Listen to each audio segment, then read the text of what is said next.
बिस्मिल्लाहिर्रहमानिर्रहीम। नाज़रीन अस्सलाम वालेकुम, मैं हूँ इमरान वसीम।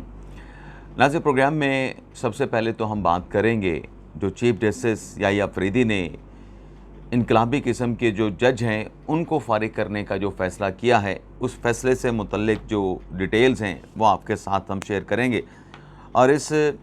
बड़ी ख़बर की डिटेल आपकी खिदमत में पेश करने के बाद हमारे वीडियो लॉग की जो दीगर अहम ख़बरें हैं उन ख़बरों की तफसीलात पर भी आपके साथ हम बात करेंगे। और कुछ और भी अहम डेवलपमेंट्स हुई हैं, थंबनेल पे जिन ख़बरों की हेडलाइंस को, सुर्खियों को मेंशन किया गया है, उससे हट के भी कुछ अहम डेवलपमेंट्स हैं, ख़बरें हैं, उनकी तफसीलात भी आपकी खिदमत में पेश करेंगे। लेकिन व्लॉग का आगाज़ करने से पहले आपसे दरख्वास्त के चैनल को सब्सक्राइब कर लें, बेल आइकॉन का बटन प्रेस करें।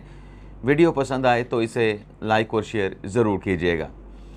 नाज़रीन, सुप्रीम जुडिशल कौंसल वाहिद आइनी इदारा है आला अदलिया के जजेस का एहतसाब करने के लिए। अब सुप्रीम जुडिशल कौंसल से जो आखिरी जज फारिग किए गए थे, जिनको ओहदे से हटाया गया था, वो मज़ाहिर अली नकवी थे। अब जस्टिस मज़ाहिर अली नकवी के ख़िलाफ़ जब रेफरेंस फ़ाइल हुआ तो जस्टिस मज़ाहिर नकवी की जानिब से ये कहा गया कि वो डट के इस रेफरेंस का मुकाबला करेंगे। रेफरेंस के ऊपर अदालती कार्रवाई का जब आगाज़ हुआ और शोकास नोटिस जारी कर दिया गया और सुप्रीम कोर्ट में जो जुडिशल कौंसल के ख़िलाफ़ जस्टिस मज़ाहिर नकवी साहब ने रजू किया,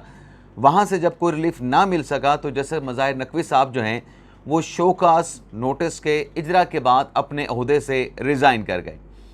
अब नॉर्मली होता ये था, जब से सुप्रीम जुडिशल कौंसल बनी है, जिस जज के ख़िलाफ़ कंप्लेंट आती थी और वो कंप्लेंट मैच्योर हो जाती थी सुप्रीम जुडिशल कौंसल में कार्रवाई के दौरान, तो जो जज होता था जिसके ख़िलाफ़ वो शिकायत, वो रेफरेंस आता था, वो अपने ओहदे से रिज़ाइन कर जाता था। तो रिज़ाइन के नतीजे में सुप्रीम जुडिशल कौंसल में उनके ख़िलाफ़, उन जज साहब के ख़िलाफ़ जो कार्रवाई होती थी उसको रोक दिया जाता था। और वो जज अगर 5 साल हाई कोर्ट में पूरा कर चुके हैं तो उन्हें रिज़ाइन करने के बाद पेंशन भी मिलती थी, पक्ष भी मिलते थे, मरात भी मिलते थे, सरकारी गाड़ी भी मिलती थी, सरकारी ड्राइवर भी मिलता था, सरकारी सिक्योरिटी और प्रोटोकॉल भी मिलता था। लेकिन जब मज़ाहिर नकवी साहब के ख़िलाफ़ शोकास नोटिस हुआ और उसके बाद उन्होंने अपने ओहदे से रिज़ाइन कर दिया, जज के ओहदे से रिज़ाइन कर दिया, तो सुप्रीम कोर्ट ने एक प्रिंसिपल ले डाउन किया कि अगर शोकास नोटिस के बाद कोई जज रिज़ाइन करता है तो वो रिज़ाइन के बाद जुडिशल कौंसल की कार्रवाई ख़त्म नहीं होगी, बल्कि वो कार्रवाई जारी रहेगी। और हमने ये देखा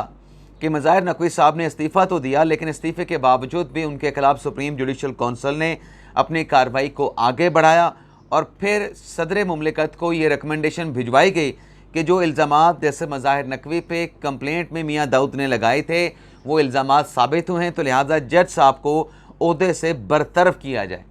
उससे पहले वो रिज़ाइन कर गए थे, तो फिर उनकी बरतरफी का नोटिफिकेशन वजारत कानून ने जारी किया। और जैसे मज़ाहिर नकवी साहब ने जिस रोज़ रिज़ाइन किया, उससे अगले रोज़ जो सुप्रीम कोर्ट के सीनियर प्यूनी जज थे जैसे मज़ाहिर अपना इजाज़ुल एहसन, वो भी रिज़ाइन कर गए थे।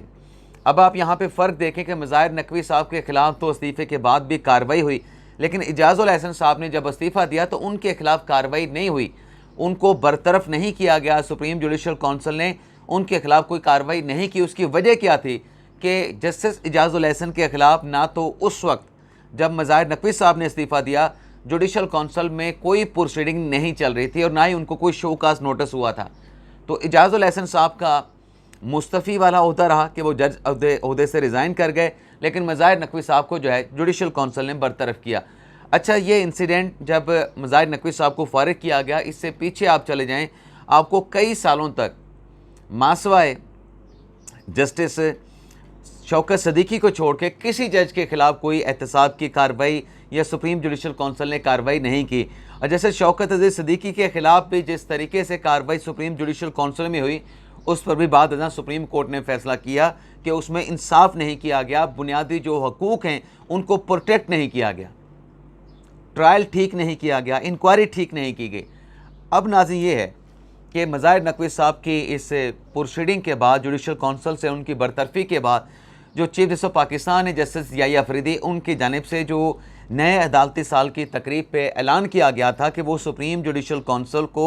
रवां माह यानी सितंबर के महीने के आखिर में اور جو اکتوبر کا مہینہ ہے اس کے اوائل میں سپریم جوڈیشل کونسل کا اجلاس بلایا جائے گا، اور سپریم جوڈیشل کونسل کے اجلاس میں جو جج صاحبان کے خلاف، چاہے وہ سپریم کورٹ کے ہیں، چاہے وہ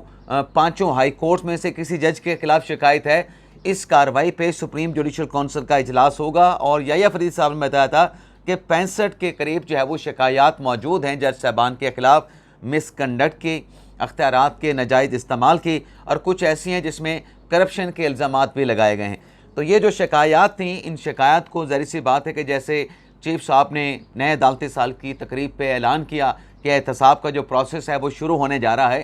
تو اس پہ اب ڈیولپمنٹ یہ ہوئی ہے کہ چیف جسٹس یحییٰ فریدی صاحب نے ستمبر کا آخری ہفتہ آنے سے پہلے یا اکتوبر کے مہینے کا آغاز ہونے سے پہلے جو ایک پروسیجرل چیزیں ہیں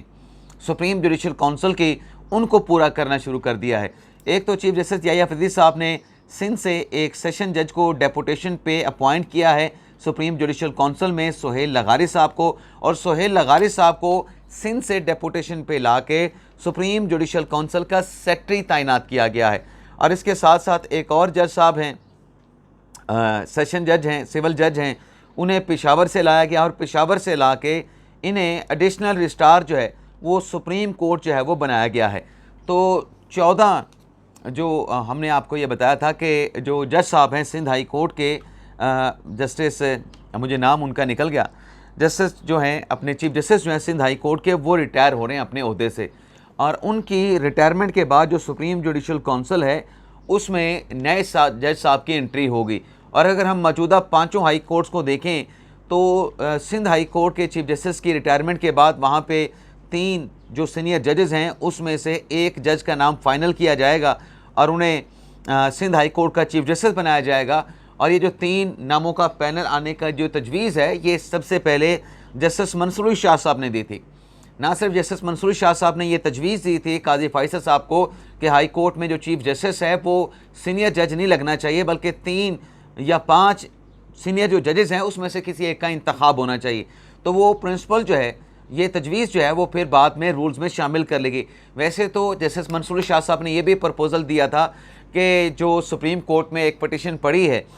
جسٹس سیٹھ وقار احمد کی، اس پٹیشن کو بھی منصور علی شاہ صاحب نے قاضی فیصل صاحب سے کہا تھا کہ آپ ٹیک اپ کریں، اور اس پٹیشن میں جن جونیئر ججز کو چیلنج کیا گیا ہے کہ ان کی سپریم کورٹ میں تعیناتی نہیں ہو سکتے تھے، اس کا جائزہ لیا جائے اور ایسے جج سپریم کورٹ میں چیف جسٹس نہ بن سکیں جو جونیئر جج کے طور پہ جو ہے ہائی کورٹ سے سپریم کورٹ میں ایلیویٹ ہوئے تھے۔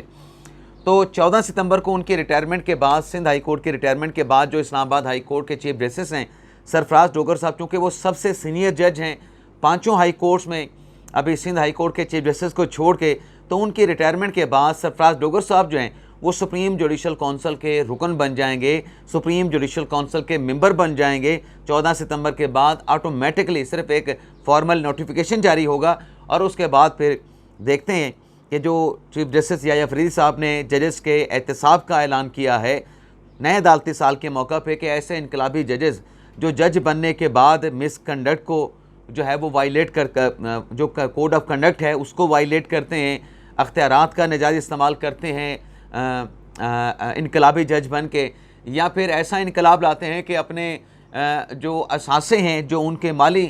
جو چیزیں ہیں اس میں بڑا اضافہ جو ہے وہ دیکھنے کو ملتا ہے۔ تو ان ججز کے خلاف جو الزامات ہیں اس پہ کارروائی کی جائے گی، اور اگر ان کے خلاف الزامات ثابت ہوتے ہیں تو پھر یہ آپریشن کلین اپ ہوگا ججز کے خلاف، اور اگر الزامات ثابت نہیں ہوتے تو پھر جو جج صاحبان کے خلاف شکایت کنندہ ہیں ان کے خلاف بھی جو ہے وہ سپریم جوڈیشل کونسل کوئی نہ کوئی آرڈر جو ہے وہ جاری کر سکتی ہے کہ یہ ہیبیچول ہیں، ججز کو ملائن کرتے ہیں، بدنام کرتے ہیں، تو شکایت کنندگان کے خلاف بھی کارروائی ہو سکتی ہے۔ لیکن اس کے ساتھ ساتھ ناظرین، کسی چٹھی والے جج کے متعلق مولانا فضل الرحمان صاحب نے جو ہے وہ بڑے سخت جو ہے وہ الفاظ کہے ہیں۔ اب مولانا فضل الرحمان صاحب جو ایک مذہبی تقریب سے خطاب کر رہے تھے، ایک بڑے اجتماع سے خطاب کر رہے تھے، اور مولانا فضل الرحمان صاحب وہاں پہ اپنی جماعت کے، مذہبی جماعت کے جو کامیابیاں ہیں اس میں انہوں نے قادیانیوں کو ذکر کیا کہ 1974 میں موومنٹ کے نتیجے میں قادیانیوں کے خلاف جو چلائی گئی تھی اس میں قادیانیوں کو غیر مسلم قرار دیا گیا۔ پھر مولانا فضل الرحمان صاحب نے اپنی اسی تقریر میں یہ کہا کہ کچھ مشکوک لوگ جو ہے وہ معاشرے میں اضطراب پیدا کرنا چاہتے ہیں، اور शकूक व शुबहात पैदा करना चाहते हैं, और ऐसे मशकूक लोगों की जो झलक है वो सुप्रीम कोर्ट में भी देखी गई। अब ये जो मौलाना फजल रहमान साहब हैं, इन्होंने 26वीं आईनी तरमीम में ये प्रोविज़न शामिल करवाया था कि जो चीफ जस्टिस की तैनाती है वो सिर्फ सीनियर प्यूनी जज जो है वो चीफ जस्टिस नहीं बनेगा, बल्कि जो सीनियर 3 जज होंगे उनका पैनल जाएगा और उसमें से फिर चीफ जस्टिस ऑफ पाकिस्तान का जो है वो इंतखाब किया जाएगा पार्लिमानी कमेटी के ज़रिए। अब मौलाना फजल रहमान साहब ये जिन मशकूक लोगों की बात कर रहे हैं कि वो माशरे में इस तरह फैलाते हैं, शकूक व शुबहात पैदा करते हैं, और इसकी एक झलक जो है वो सुप्रीम कोर्ट में भी देखी गई। अब मौलाना साहब का इशारा किसकी तरफ है? 26वीं आईनी तरमीम में तो उन्होंने वोट किया, उनकी जमात के लोगों ने वोट किया, तो चिट्ठी लिखने वाले जो जज हैं वो तो या फिर जस्टिस मंसूर शाह साहब हैं या फिर मंसूर शाह साहब से पहले काजी फैसल साहब थे। अब मुझे तो जो अंदाज़ा होता है कि मौलाना फजल रहमान साहब का अंदाज़ा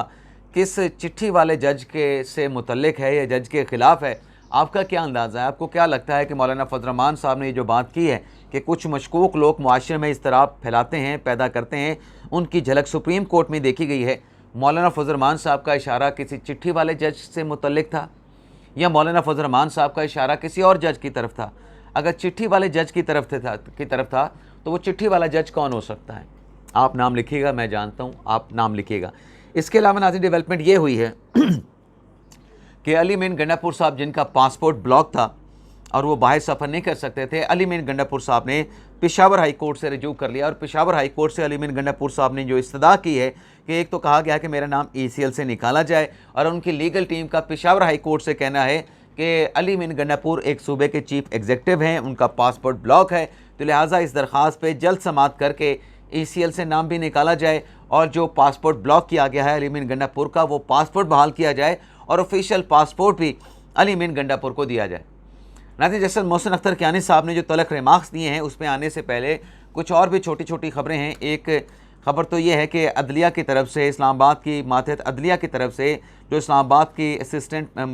कमिश्नर हैं माहीन, उनको नोटिस किया गया था एक शहरी बाबर नसीर के कत्ल में उनका स्टेटमेंट कलमबंद किया जाना था असिस्टेंट कमिश्नर माहीन का, लेकिन वो अदालत के बार बार बुलाने पे पेश नहीं हो रही थी, तो फिर उनको अरेस्ट वारंट जारी किया गया। तो कल असिस्टेंट कमिश्नर माहीन अदालत के सामने पेश हुई और कत्ल केस में अपना बयान जो है वो कलमबंद करवाया। इसके अलावा सामिया इजाज़ हिजाब जो कि एक टिकटॉकर हैं, उनका एक हसन जाहिद नामी जो कि दावेदार है कि उनकी मंगनी भी हुई थी सामिया हिजाब के साथ, लेकिन उसको गिरफ़्तार करवाया गया हरासमेंट करने पे, हमला करने पे, मोबाइल फ़ोन छीनने पे, और उस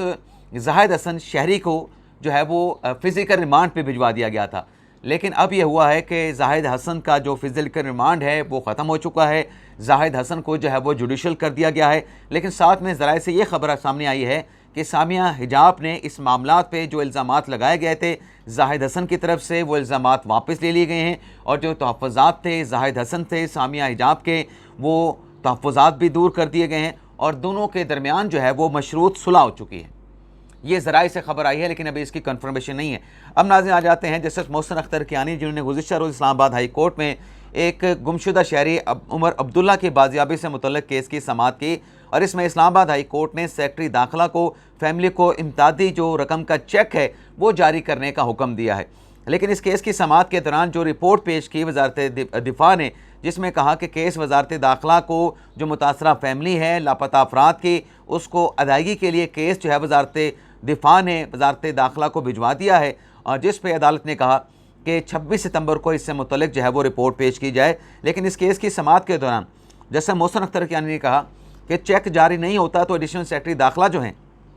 वो 26 सितंबर को अदालत में पेश हों, और मोहसिन अख्तर कियानी साहब ने कहा कि ये तो अभी हम टेस्ट केस के तौर पे इसको देख रहे हैं, अभी तो कितने केसेस ने जाने होंगे, कितना काम होगा। जैसे मोहसिन अख्तर कियानी ने कहा कि इसी नौयत के कितने केसेस अदालतों में हैं, इस हाई कोर्ट का लार्जर बेंच बना था वो टूट गया है, हमारी हाई कोर्ट कितनी डरती है कि दोबारा लार्जर बेंच नहीं बनाया गया। नहीं, मोहसिन अख्तर कियानी साहब ने अपनी हाई कोर्ट को जो है ये कह दिया कि वो डरती है। और फिर मोहसिन अख्तर कियानी साहब ने कहा कि वो कितने डरते हैं कि केस फुल कोर्ट में आएगा तो वज़ारत दिफा को जवाबदेह होना पड़ेगा, मिसिंग पर्सन केस को मिसिंग पर्सन मिसिंग ही रहने दें। यानी ये वो कह रहे हैं कि हाई कोर्ट ने फैसला किया कि मिसिंग पर्सन के केस को भी मिसिंग कर दिया जाए। और फिर आगे चल के जस्टिस मोहसिन अख्तर कियानी साहब ने यह भी कहा कि ये जो गुमशुदा लोग हैं انکوائری کمیشن کا اس کی کوئی حیثیت نہیں ہے، اس کو کیوں بٹھایا گیا ہے؟ اور محسن اختر کیانی صاحب نے کہا کہ یہ جو لاپتہ افراد کی فیملیز کو ادائیگیاں نہیں ہو رہی، کیا آئی ایم ایف کے ساتھ مل کے ان لوگوں کو ادائیگیاں کی جائیں گی؟ آدھا پاکستان آج سیلاب میں ڈوبا ہوا ہے۔ کتنی عجیب بات ہے کہ جن لوگوں کو پراسیکیوٹ کرنا تھا ان کو بچانے کے لیے ہم لوگوں کو پیسے دے رہے ہیں۔ اب ان لوگوں کو بچانے کے لیے پیسے تو نہیں دے رہے، بلکہ وہ تو مسنگ پرسن کی فیملیز کو پیسے دیے جا رہے ہیں، تو اس بات کا کوئی ربط نہیں ہے۔ اور پھر محسن اختر کیانی صاحب نے کہا کہ جن مسنگ پرسن کو پہلے دہشت گرد کہہ رہے تھے اب ان کو پیسے دیے جا رہے ہیں۔ بھائی وہ تو ایک بات ہے کہ جو لوگ لاپتہ ہوتے ہیں اس میں کچھ ایسے لوگ بھی مسنگ ہو جاتے ہیں جو کہ ٹیررسٹ ہوتے ہیں، دہشت گرد تنظیموں کے ساتھ جا کے مل جاتے ہیں۔ سارے لوگوں کو تو کبھی ریاست نے نہیں کہا کہ وہ دہشت گرد ہیں۔ اور پھر محسن اختر کیانی صاحب نے کہا کہ مسنگ پرسن پیش نہ کرنے پڑیں، بس کروڑوں روپے دے دو، تو پھر تو ان کی فیملی کر رہی ہے۔ تو یہ تھا ناظرین ہمارا ولاگ، اور 26 ستمبر تک اس کیس کی سماعت کو ملتوی کیا گیا ہے۔ اجازت چاہتے ہیں، اللہ حافظ۔